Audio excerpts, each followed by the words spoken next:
Bienvenidos hermanos a Apologética Malacitana. En esta ocasión tenemos la dicha de presentaros a Jesús Manuel Hurones Rodríguez, que es un apologeta español afincado en Guadalajara. Ya tiene una larga carrera en el mundo de la apologética.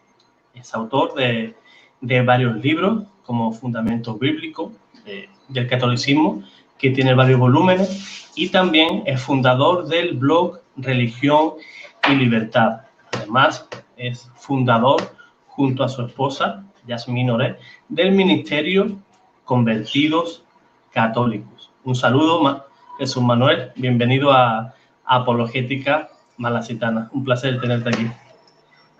Gracias, José. Espero que sea de gran ayuda mi participación aquí para todos estos temas, ¿no? Para dialogar de nuestra Santa Madre y tan importante como el tema de la concepción. Así es, yo creo que será de bastante edificación. Hemos estado estos días dándole bastante difusión a esta emisión que íbamos a hacer en vivo y en directo a través de las redes sociales, y esperamos que tenga una buena acogida dentro del canal y como también fuera de él.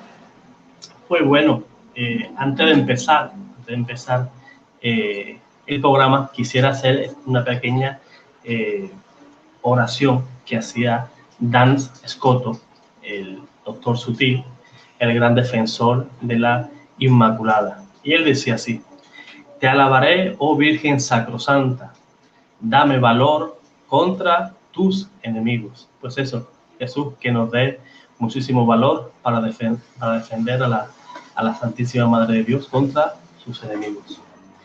En primer lugar, yo creo que vamos a explicar la parte bíblica de lo que es el dogma, ¿verdad?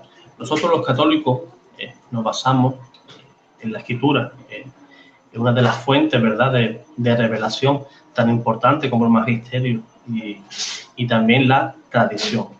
Nosotros hacemos hincapié, entre otras muchas cosas, en el versículo 1 de San Lucas, capítulo 1, versículo 28, ¿verdad? Cuando el ángel se le aparece a María y la saluda, pero no le hace un saludo al uso, no es un hola Jesús, buenas tardes, ese no es el saludo, ¿verdad? Sino que el ángel se aparece en presencia de María y la saluda de esta manera: salve, llena de gracia.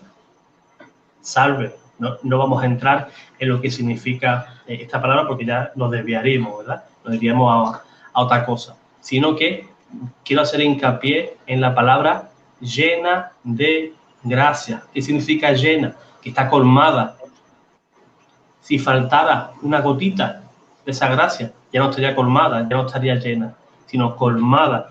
Ya el vaso está al tope, al máximo, ¿verdad? Y la palabra griega usada por el evangelista, por el hagiógrafo, es kecharitomene, ¿verdad? En griego, koiné, la lengua original. Tenemos la versión en español. Esa versión en español viene de la versión en latín, esa versión que se escribió en latín, la Vulgata, de San Jerónimo. San Jerónimo tuvo que traducir esto al latín. Yo me imagino Jesús a Jerónimo en su retiro, ¿verdad? Cuando se cruzó con esta palabra, kecharitomene, que sabemos que no existe traducción exacta a ningún idioma, ni al español, ni al inglés, a ningún idioma. Yo me imagino que San Jerónimo se tiraría de los pelos para traducir esta palabra, ¿verdad? Kecharitomene, que está compuesta por tres palabras: charito, mene y que. Charito significa gracia, que es un prefijo de charito que significa que la palabra está en tiempo perfecto. Esto nos indica que existe un estado presente, ¿verdad?, producto de la acción, de una acción completada ya en el pasado. Mene, estamos haciendo una especie de, ¿verdad?, de análisis morfológico, como hacíamos en el colegio. Es un participio pasivo, que significa que la acción es realizada en el sujeto, que en este caso, el caso que nos ocupa, es María, la Virgen María. Y la persona que realiza esta acción, pues, es Dios. Resumiendo, la palabra que Jaritomene de María es un participio pasivo y nos dice que María está llena de gracia, y llena de gracia por voluntad divina. Y sabemos que la voluntad divina es siempre eterna. Dios es el autor de ese estado de gracia. Esto indica que el ángel no está diciendo que la Virgen estuvo lleno de gracia por un momentito, ¿verdad?, que fue un privilegio en aquel momento, nada que ver, sino que se está refiriendo a ella como la llena de gracia por siempre, la que estuvo, la que está y la que estará por siempre. Por eso los católicos decimos que María nunca pecó. Eso lo vamos a explicar más adelante, seguramente con más argumentos. Sí, sobre eso que has dicho, yo quiero incidir en dos cosas interesantes, ¿no? En primer lugar, cuando se usa la palabra quejaritomene, claro, la palabra quejaritomene no se usa como un adjetivo. O sea, adjetivo tuyo, ¿no? Sino se está usando como un nombre, porque se usa después de un saludo, ¿no? O sea, salve, hola, hola Adrián, hola Pepe, salve César. Bueno, César vendría a ser el nombre, ¿no? Entonces, en este caso, María se la está llamando quejaritomene. No es una cualidad o una característica fruto de algo. Exacto. Es su nombre. Exacto. Es el nombre que Dios le da. Lo mismo que le dio a Abraham, padre de las naciones. ¿Por qué le dio ese nombre? Para darle una función, ¿no? Entonces, a María le da el nombre de llena de gracia para explicarnos que ella es la elegida, la madre del Señor, y por tanto en ella no podía tener lugar alguno el pecado. Si luego nos vamos al versículo 30, el ángel le dice, has hallado gracia ante Dios. Se lo dice en pasado, es decir, la gracia no la halló en ese momento cuando se le aparece el ángel, no, ya estaba ella en gracia, la había hallado antes. Entonces es muy importante porque el versículo 30 confirma la interpretación que estamos haciendo del versículo 28, que realmente que Jaritomene viene a significar algo así como aquella la cual desde siempre, actualmente y en un futuro está colmada absolutamente de la gracia de Dios. O sea, si San Jerónimo hubiera querido traducir literalmente esta palabra, tendría que haber hecho más o menos toda la frase que yo he puesto, porque sería abundantísimo el versículo, ¿no? Saldría un versículo enorme. Pero realmente, o sea, Pérez Charitos, que es como lo tradujo al latín, que si luego pasa al español llena de gracia, bueno, sí, pero con ciertos matices, no es una traducción 100% exacta, que Jaritomene significa mucho más que eso, porque no es que estés llena de gracia ahora mismo, es que siempre has estado llena de gracia y siempre lo vas a estar. Exacto. Muchas veces las personas no católicas nos dicen, ¿verdad? Por ejemplo, que Esteban también era otro lleno de gracia, ¿verdad? Nos citan el capítulo 6, versículo 8 de Hechos, pero como he dicho antes, la escritura no se escribió en español, se escribió en griego, y nos tenemos que atener al original, ¿verdad? A lo que nos quiso decir realmente el evangelista, San Lucas, el autor de Hechos, qué es lo que quiso decir, y para eso tenemos que irnos al original. En el original griego no llaman a Esteban que Jaritomene, nada parecido, sino le dicen pleres Jari, o sea, pleno de gracia, pero una gracia que puede perderse. No es una gracia que ha Además, sido, es y será por siempre. Fue algo puntual en el además caso hay de que Esteban. darse cuenta de que en el caso de Esteban, cuando tú lees el versículo, ¿no? En Hechos 6, te dice el estado en el que se encuentra Esteban, varón lleno de gracia. O sea, ¿cómo estaba Esteban? Lleno de gracia. Pero ese cómo estaba María no se puede aplicar porque no te está diciendo que María esté llena de gracia, sino la está llamando. Está Claro, llamando. claro. Esteban no la No, llama. O sea, el nombre de Esteban claro, no es lleno de gracia, es el estado como él se encuentra. Y ese estado puede claro, cambiar, pero no es su claro, nombre. En el caso de María sí es su nombre. Ese es el claro. fundamental, gramatical que hay que tener en cuenta. Exacto. En todo caso sería un adjetivo. Es como si dijéramos, Eso Esteban es. está cansado. Exacto, un adjetivo. Está Es un cansado, adjetivo. está lleno de Claro, gracia. Pero en María claro, no es un adjetivo, es un nombre. Y tu nombre no cambia en tu vida. Tú siempre te llamarás José. Y ella siempre se llamará llena de gracia. exacto, exacto. Si quieres, Jesús, puedes Sí, avanzar lo que sea, yo quería si ves bien, o si hablar ves, un poco más sobre esto de llena de gracia, porque me parece muy interesante el punto que has tocado de que Jaritomene, bien, que Jaritomene significa la que siempre estuvo, ¿no?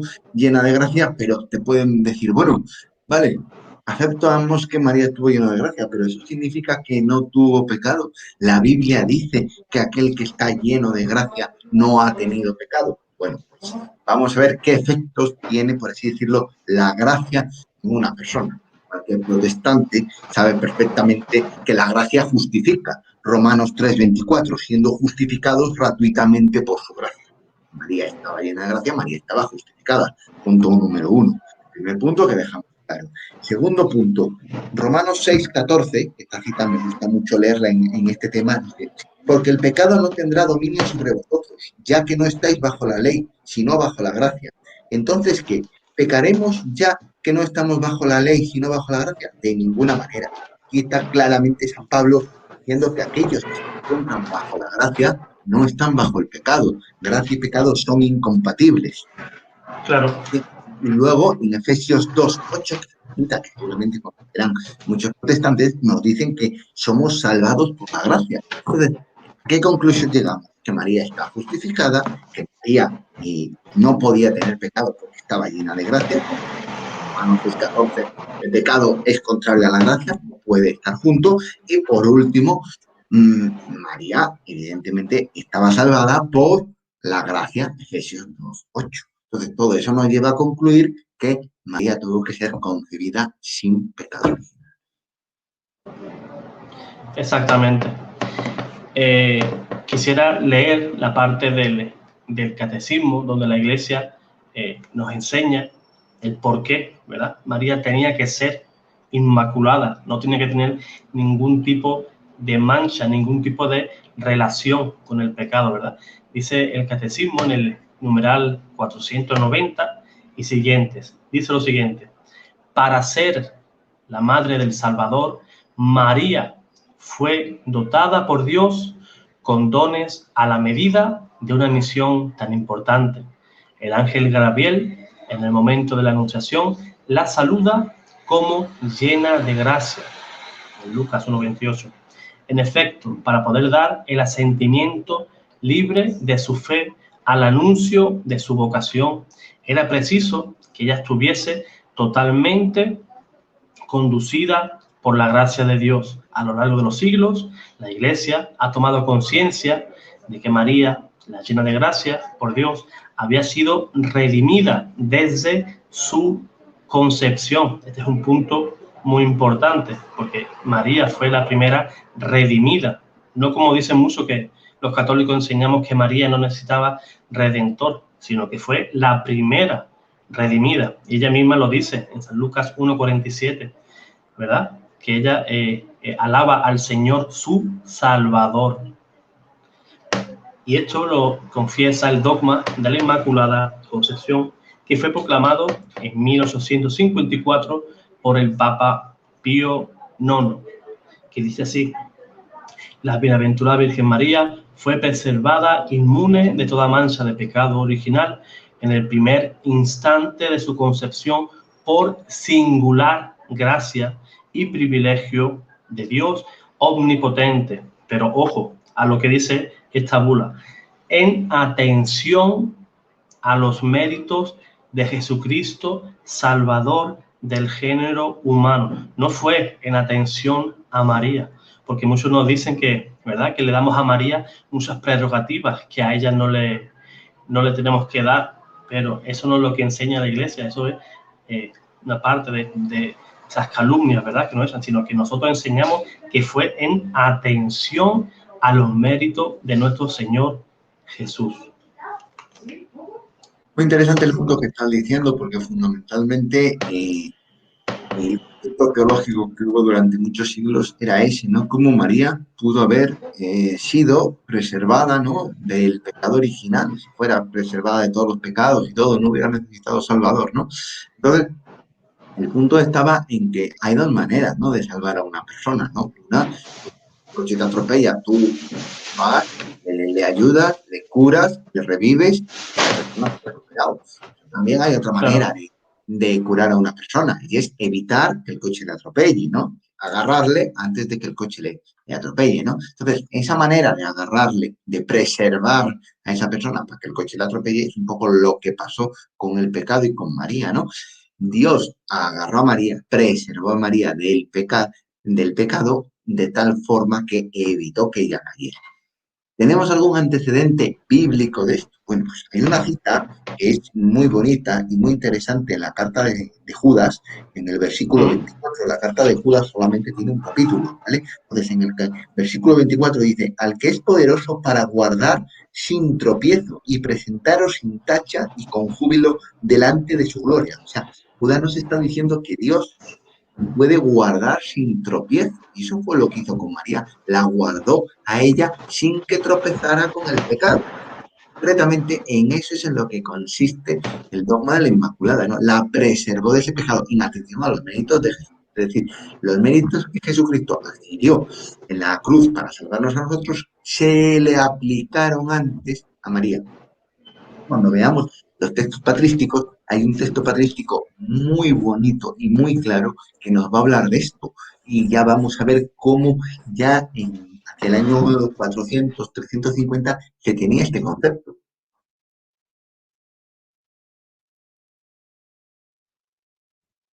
¿Sí?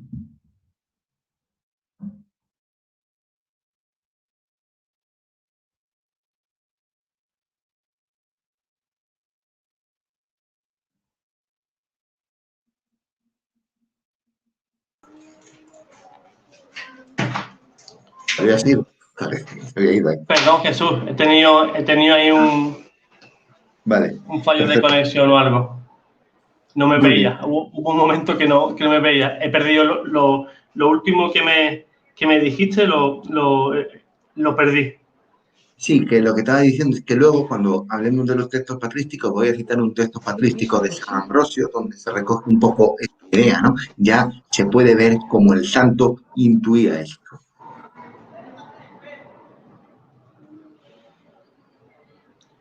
Es que creo, es que estoy mirando, Jesús, una cosa.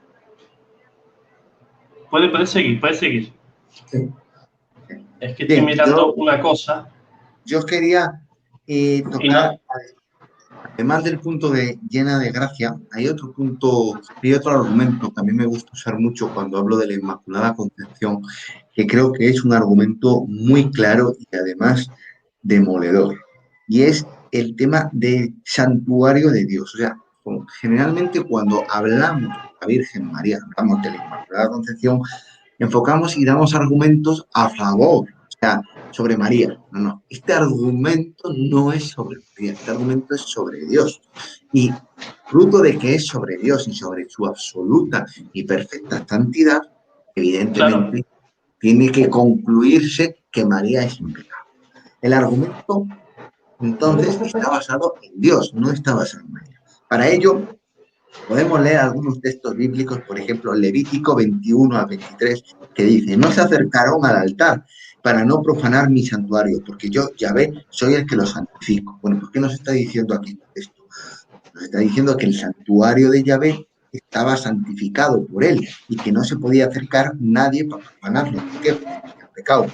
Salmo 46:4. El Altísimo ha santificado el tabernáculo. El tabernáculo santuario es el lugar donde se adoraba a Dios. Ha sido santificado por él. Bien, lo mismo dice el libro de Samuelía 1:4, libro deuterocanónico, que los protestantes no lo tienen, pero sigue la misma idea, ¿no? La sabiduría no habitará en un cuerpo esclavo del pecado. O sea, la sabiduría de Dios no puede habitar dentro del pecado. Todo esto nos lleva a concluir de que ¿quién es la sabiduría de Dios en el Nuevo Testamento? Pues en 1 Corintios 1:24 nos dice San Pablo que la sabiduría de Dios es Jesús, la sabiduría de Dios. Entonces Jesús no puede habitar en un templo manchado por el pecado.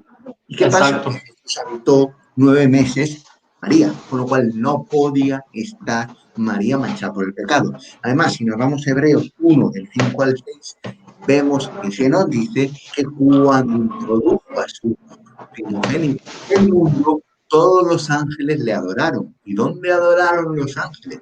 Pues evidentemente en el seno de María, porque fue cuando Jesús entró al mundo, cuando Jesús llegó al mundo, en la concepción. Ahí empieza la adoración de los ángeles. Entonces, María es un tabernáculo, es el tabernáculo del Nuevo Testamento. El tabernáculo ha sido totalmente santificado por Dios para que de ahí pudiera nacer el Salvador del mundo. Entonces, como Dios, los pecados son totalmente irreconciliables, no puede haber ningún tipo de pecado.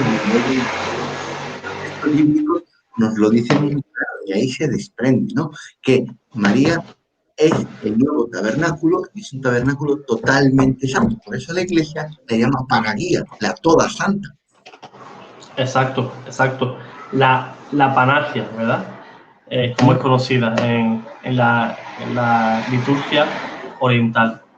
Siempre la Iglesia siempre ha tenido que inventar, ¿verdad? Diferentes adjetivos teológicos, ¿verdad? A lo largo de la historia, y uno de estos, para definir de la manera mejor posible a María, pues fue la panagia, ¿verdad? Entre otros títulos, ¿verdad? Como ya acabamos de decir y ha explicado perfectamente, Jesús, la definición, ¿verdad? Pues quisiera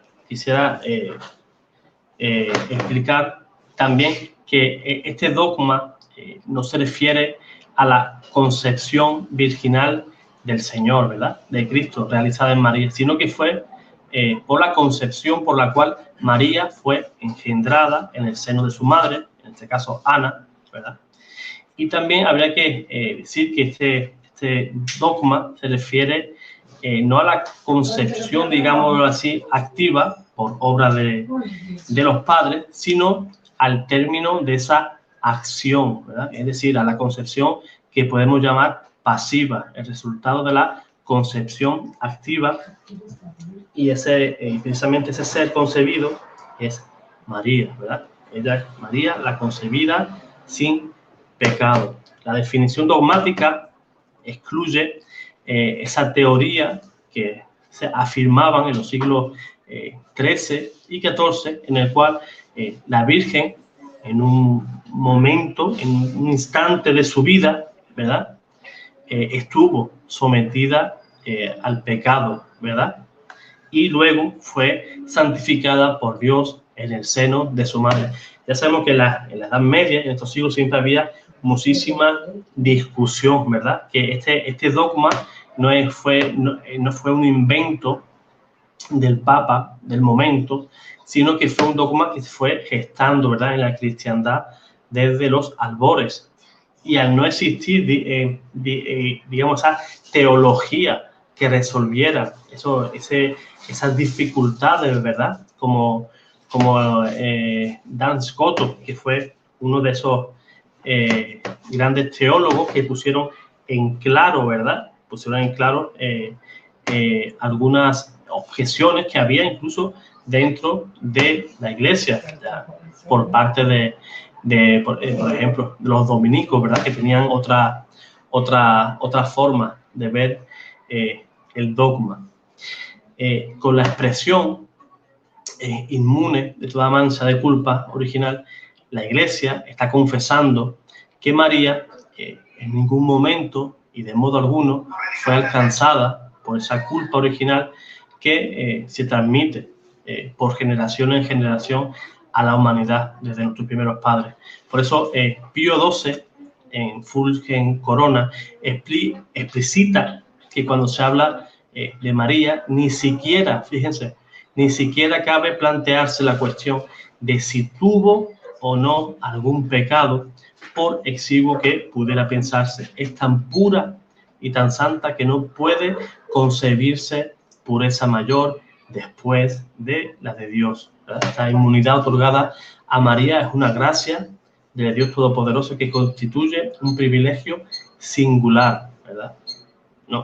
No consta que la voluntad del Papa, ¿verdad?, sea la de inventar dogmas. Hoy me levanté y me voy a inventar, los papas no inventan dogmas, sino que ponen en claro enseñanzas que durante siglos se han ido enseñando dentro de la Santa Iglesia.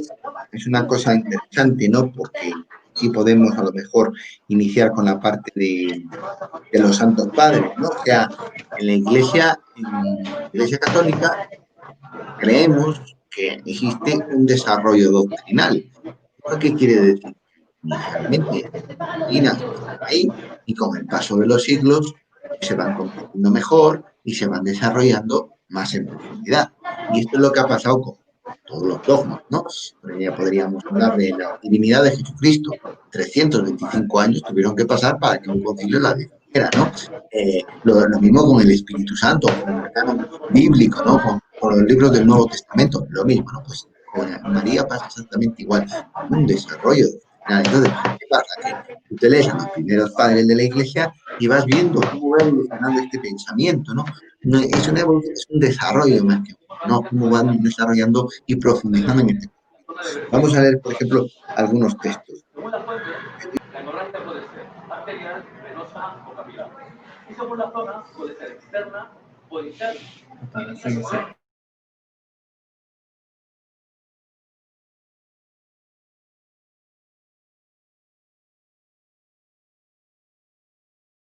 Herejías de su tiempo. Entonces, San Ireneo de León lo que nos dice en su obra contra las herejías es así. Como Eva fue seducida por el discurso de un ángel y tuvo que huir de Dios por transgredir su palabra, también María recibió la buena noticia por medio del discurso de un ángel, para que sea Dios dentro de ella obediente a su palabra.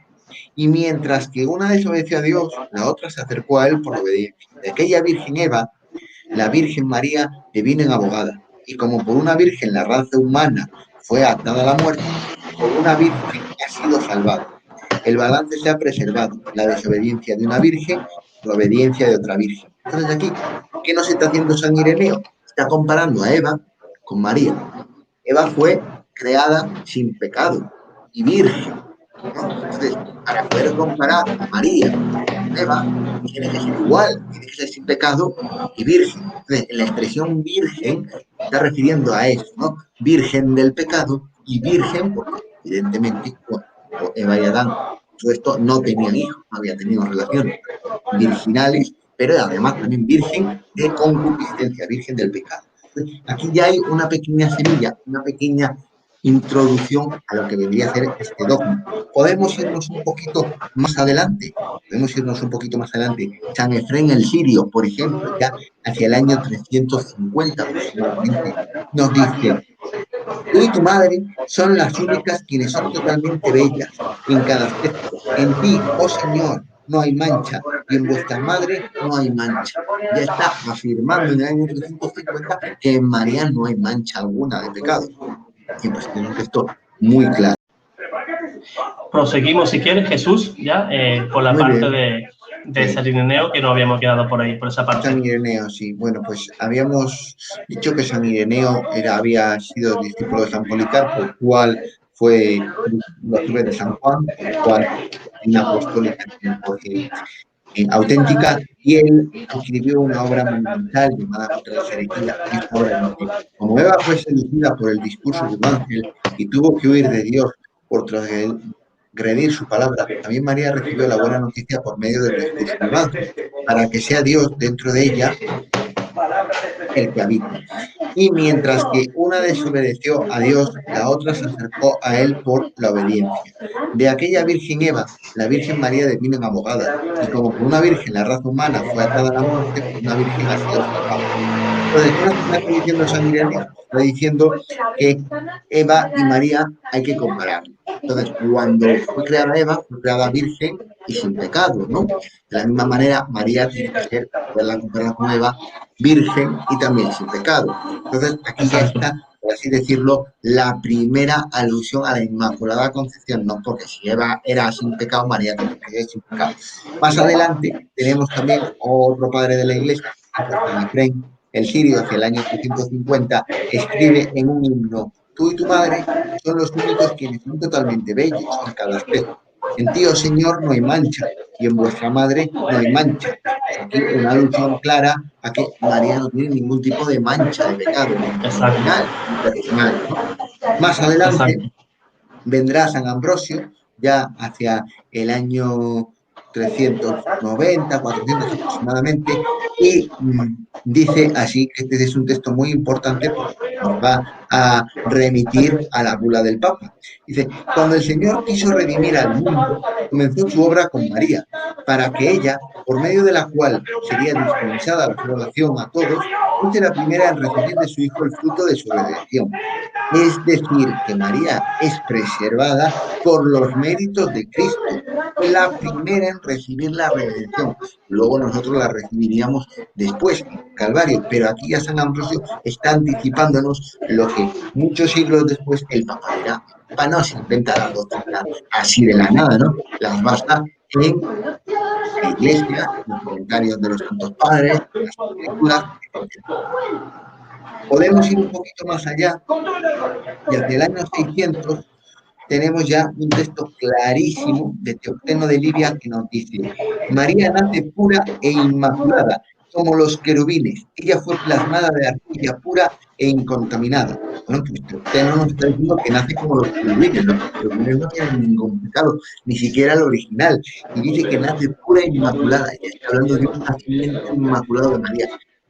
Evidentemente está ya teniendo una terminología que se está pareciendo totalmente muchísimo más que hace unos siglos, está pareciendo muchísimo más a lo que nosotros venimos a creer ahora, ¿no? Que María es exacto. totalmente inmaculada, totalmente pura. Es un testimonio explícito directo. Tenemos más, pues, por ejemplo, yo citaría este otro. La Teotocos, Madre de Dios, María, el refugio común de todos los cristianos, fue la primera en ser liberada de la primitiva sentencia de nuestros primeros padres. Esto lo escribe San Andrés de Creta, allá por el año 710, 720. Fue la primera en ser liberada de la primitiva caída, es decir, del pecado original. Ya lo está afirmando San Andrés de Creta en el año 700. Es decir, que vemos que en los primeros siglos ya se va profundizando cada vez más desde San Ireneo, San Andrés de Creta, en esta doctrina, hasta concluir lo que nosotros creemos ahora mismo, ¿no? Que María fue concebida sin pecado. Dios promulgó su bula inefable de Dios. Pues, los Exacto, padres de la Iglesia son muy útiles porque nos demuestran que siempre la Iglesia ha creído en esto, no es un invento del otro Papa que se levantó y dijo: vamos a creer en una doctrina. La Iglesia no crea doctrina, define la fe que los cristianos han venido creyendo durante. exacto.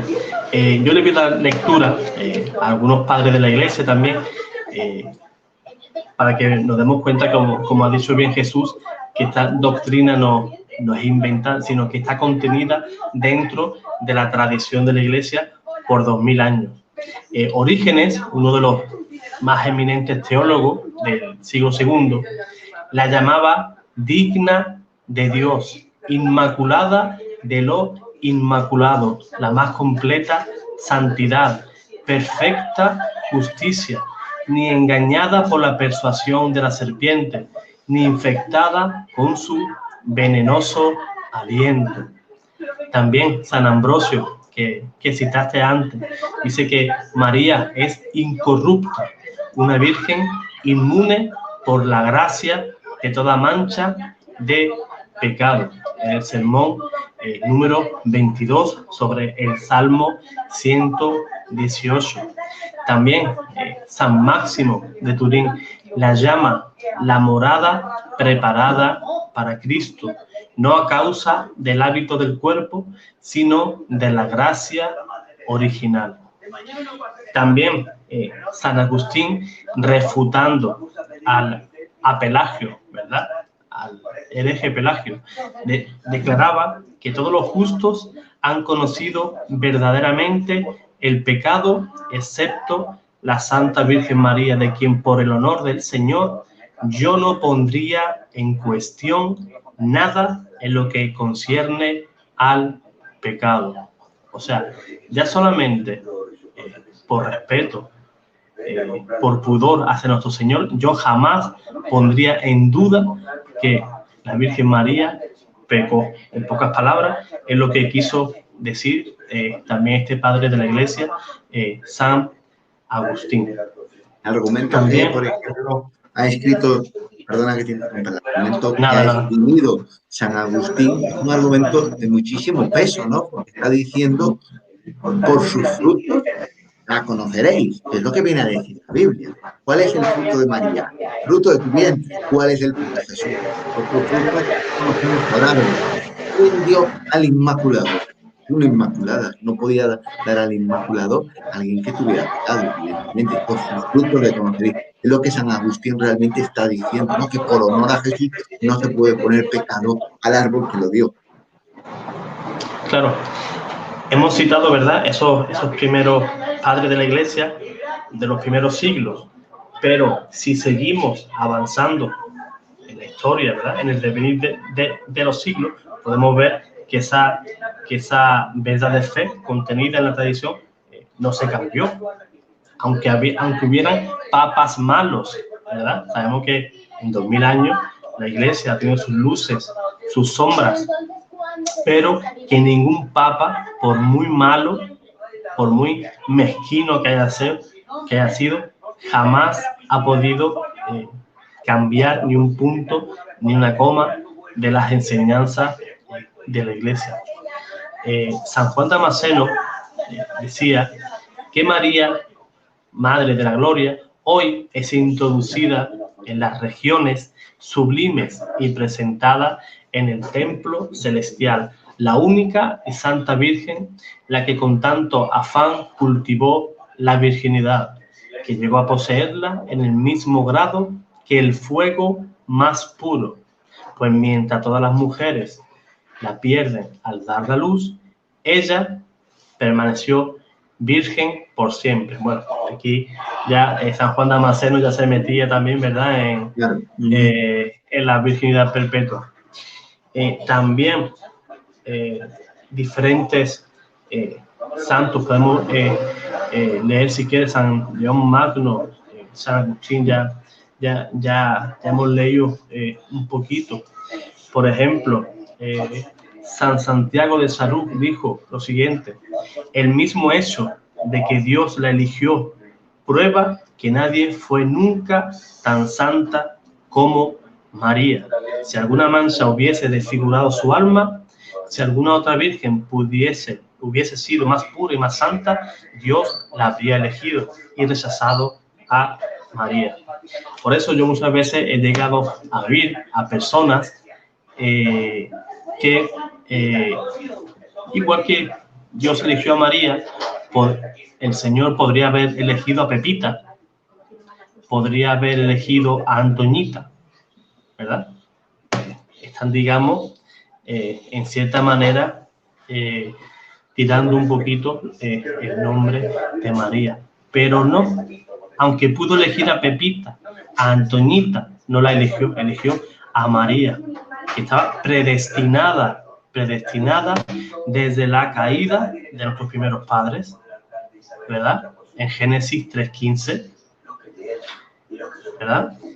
y esa mujer, ¿verdad? Esa palabra mujer, ahí el Señor en Génesis 3:15 decía que ¿cómo era? Que la descendencia de esa mujer pisaría la cabeza de esa serpiente, o sea, en alusión a Jesús, y esa mujer es María.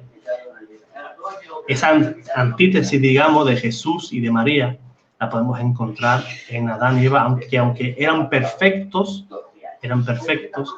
cayeron, ¿verdad?, en el pecado y oyeron esos malos deseos, esas ideas, esas mentiras del diablo allá en el Edén.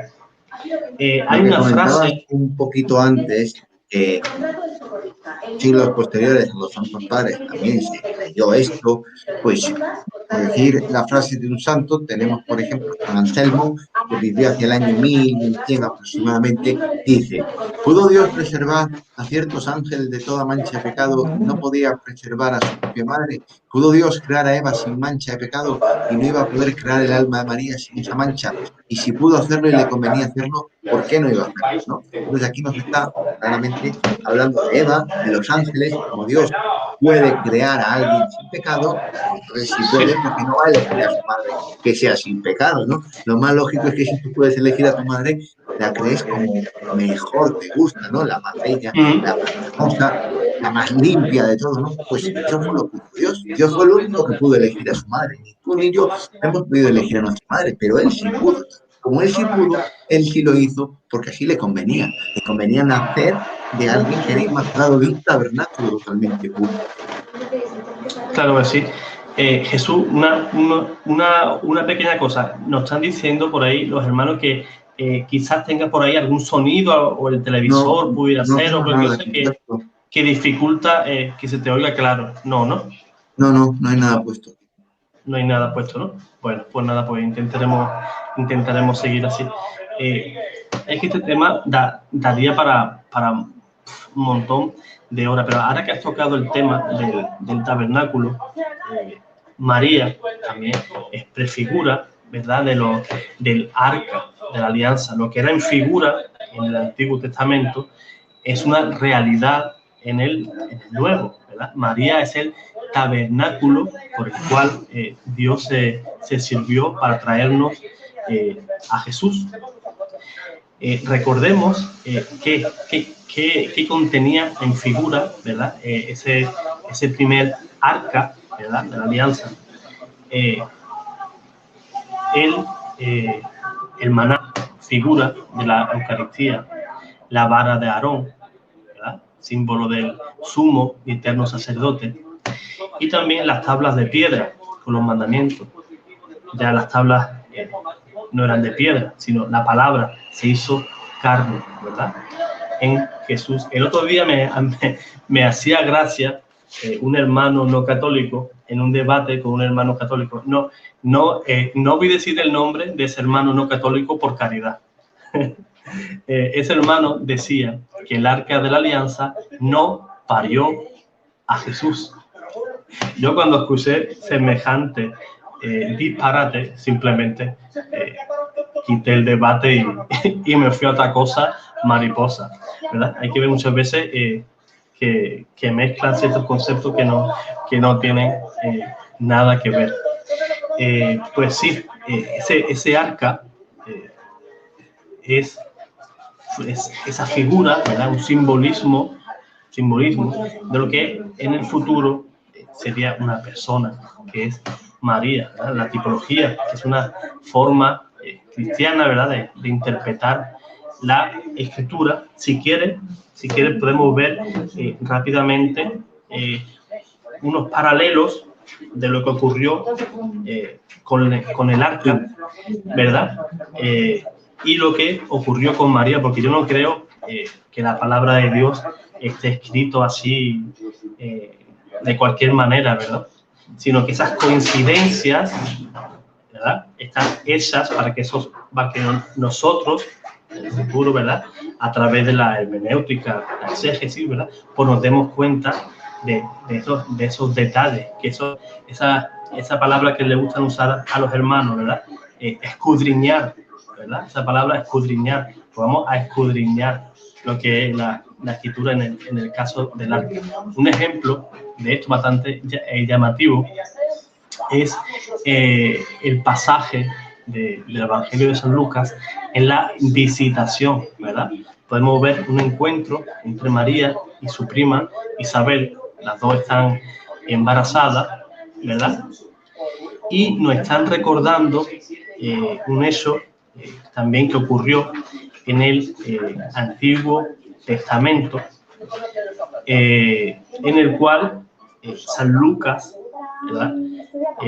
Nos resalta que Juan el Bautista, cuando escuchó la voz de María, dio un salto de júbilo, ¿verdad? Igual podemos ver en Segunda de Samuel, en el capítulo 6, donde podemos ver que esto fue una manera intencional totalmente del evangelista, bastante sutil por su parte, y en Segunda de Samuel, capítulo 6, nos dice que en la procesión de David, en el arca, pues David hacía como Juan el Bautista, ¿verdad? Saltaba de gozo en la misma presencia de Dios. También nos dice Lucas que María se levantó y se fue. Eso fue algo totalmente intencional por parte del evangelista, ¿verdad? Que se fue a una región montañosa de Judea para visitar a su pariente, ¿verdad? A su prima. Esto mismo nos recuerda que David también se levantó y se fue en la misma región, ¿verdad? Que no son casualidades. Siglos antes se fue para recuperar también el arca. David también es figura de Cristo, como lo es también Samuel o Sansón, ¿verdad? Son todos figuras de lo que iba a ser luego, más adelante, el Mesías. La llegada de María también, Isabel es impresionada, ¿verdad? Ella llena del Espíritu Santo, es llenada con ese sentimiento de indignidad, ella se siente indigna de recibir a la Madre del Señor, igual que ese mismo sentimiento, ¿verdad?, de pequeñez sintió también David delante del arca. Segunda de Samuel, capítulo 6, versículo 9. Estos paralelos, ¿verdad?, de la escritura continúan, se hacen notar, ¿verdad?, la alegría de estas dos mujeres que eran parientes, tanto con el niño, con Juan el Bautista, que salta de emoción, como con David, ¿verdad? Son hechos, diferentes épocas, diferentes tiempos, pero que el evangelista Lucas no quiso pasar por alto y lo dejó por escrito. También, por último, Lucas añade algo que parece que no es importante, pero que también de seguro fue totalmente intencional para mostrar, ¿verdad?, este paralelismo entre María y el arca. Y Lucas menciona que María se quedó en casa de Zacarías durante 3 meses. En Lucas 1:56, totalmente estaba recordando que el arca también estuvo 3 meses en casa de Obed-edom. También en el capítulo 6 del segundo libro de Samuel. Podemos ver que también el arca, como figura de María, Dios no usó cualquier material, usó los materiales más nobles, maderas vírgenes, el oro más perfecto, más puro que existía. Por eso, Dios, como es listo, y Él es Dios y hace lo que quiere, Él se hizo su madre a su medida. No era para menos. Dios no puede habitar, ¿verdad?, en un lugar que esté ocupado por el pecado. Otras personas con diferente interpretación, pues sí, meterían a Jesús dentro de una mujer pecadora, cosa que para nada es así. Una de las cosas que has dicho sobre el arca, me gustaría ampliarlo un poquito, porque es muy interesante. El arca estaba hecha de madera de acacia, dice Éxodo 25:10. Pero esa traducción, madera de acacia, viene del hebreo. Si nosotros nos vamos a la Biblia griega, la Septuaginta, ¿vale? Dice de madera incorruptible. O sea, para decir que era duradera, que era de la mejor madera que podía haber para diseñar el arca. Pero no solamente el arca, también la mesa de madera de acacia, el tabernáculo era de tablas de madera, el altar era también de madera de acacia. Todo esto nos dice Éxodo 25 y Éxodo 26 y Éxodo 27, ¿no? Entonces, los materiales que tenía el tabernáculo eran de la mejor madera que había en ese tiempo, ¿no? Una madera incorruptible. ¿Y por qué Dios tuvo que elegir una madera incorruptible? Simplemente para explicar la importancia que tenía el tabernáculo, que no se podía corromper. Y eso mismo pasa con María. María, al ser la nueva arca, también tiene que ser incorruptible. No se puede habitar en ella el pecado, corromperse por el pecado, no puede tener pecado, ¿no? Para poder ser el arca de la nueva alianza y seguir la misma pauta que la antigua alianza, que era de manera incorruptible o de acacia. Exacto, exacto. Por ejemplo, muchas veces muchos hermanos, y yo pienso que lo hacen sin ningún tipo de intención, ¿verdad? Pero en muchas ocasiones, ¿verdad? Estamos viendo algunas objeciones, ¿verdad? Que no hacen ellos, y es que se quejan y se agarran de que como Jesús llamaba a su madre mujer, ellos dicen que Jesús está, digámoslo así, está rechazando a su madre, cosa que no es así. Nada, ningún punto, ninguna coma de la escritura está escrito por escribirse. Cuando Jesús está llamando mujer a su madre, le está dando la más alta dignidad. Porque cuando un judío, un hebreo, no un argentino del siglo XXI, no un venezolano del siglo XXI, un español o un brasileño, no. Eso es lo que usaba un hebreo de aquella época. Sabía cuando le decían mujer, ¿verdad? Y se lo decía a su madre. No era una falta de respeto, sino que estaba dando una altísima dignidad. Si yo fuera un judío observante de la ley judía, yo me echaría las manos a la cabeza. ¿Por qué? Porque yo entendería que Jesús me está llevando de nuevo al Génesis. Me está diciendo que esa mujer, no que yo la esté insultando, sino que esa mujer es la que le va a pisar la cabeza a la serpiente, ella y su simiente, en este caso Jesús. Podemos ver en la boda de Caná, como por ejemplo, ¿qué de ti a mí? ¿Qué a ti a mí? ¿Verdad? Cuando quería María interceder para que Jesús convirtiera el agua en vino, ¿verdad? ¿Qué a ti a mí, mujer? ¿Verdad? Mucha gente interpreta eso como que Jesús la insultaba, ¿verdad? Una manera de quitarse de encima, de insultar a su madre. Para nada. Jesús estaba dando la más alta dignidad y llamarla mujer. Si queremos escudriñar más todavía, tenemos que recordar que Eva, antes de llamarse Eva, se llamaba mujer. ¿Y por qué se llamaba mujer y no Eva? Eva vino después. Eva vino después del pecado, ¿verdad? Mientras no tenía pecado, mientras no pecó, era mujer. El mismo Dios lo dijo así en Génesis capítulo 2, versículo 23, y será llamada mujer. Ya más adelante, cuando durante la caída, ¿verdad? Cuando ya la serpiente engañó, ¿verdad? Y salió corriendo esa serpiente, pues el Señor, después del pecado, le mandó a Adán que le pusiese nombre. Dice el nombre Eva, que en hebreo significa señora, ¿verdad? Cuando nosotros decimos a María, Nuestra Señora, estamos haciendo alusión también, en cierta manera, de que María es la nueva Eva, como tú bien antes comentaste en los escritos, ¿verdad?, de San Ireneo, para que veamos que todo es una concatenación, ¿verdad?, de Exacto, hechos. todo está unido.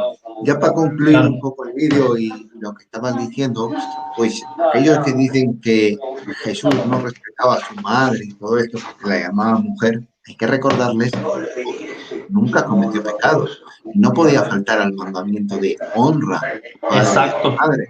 exacto, Si tú le faltas al respeto a tu madre, evidentemente estás cometiendo pecado. Tenía que honrar a su madre, la tenía que amar.